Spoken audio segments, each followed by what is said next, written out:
O ito na naman.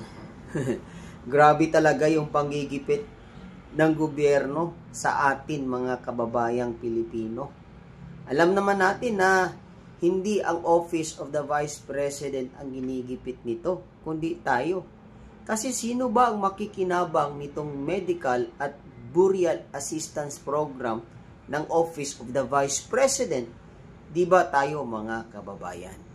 So, kitang-kita na mga kababayan na bakit nila hindi ito nilagyan ng budget. Itong napakahalaga, isa sa pinaka-importanting programa ng Office of the Vice President, itong medical at burial assistance. Kasi tayo mga kababayan, ang ating mga kababayang mahihirap na walang pera, walang budget na makuha, ay dito umaasa. No?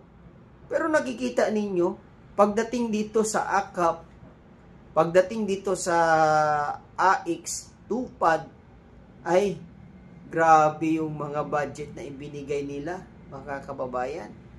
So, nabulgar pa nga ito ni Mayor Magalong, di ba? Itong 777. Pero itong talagang importante sa atin, itong sa budget ng Office of the Vice President, ang medical at burial assistance ay hindi binigyan mga kababayan. So sino ang ginigipit dito? Sino ang inaabuso dito? Tayo mga kababayan, di ba? Kasi tayo ang gagamit nito. Grabe talaga ang gobyerno ngayon, no?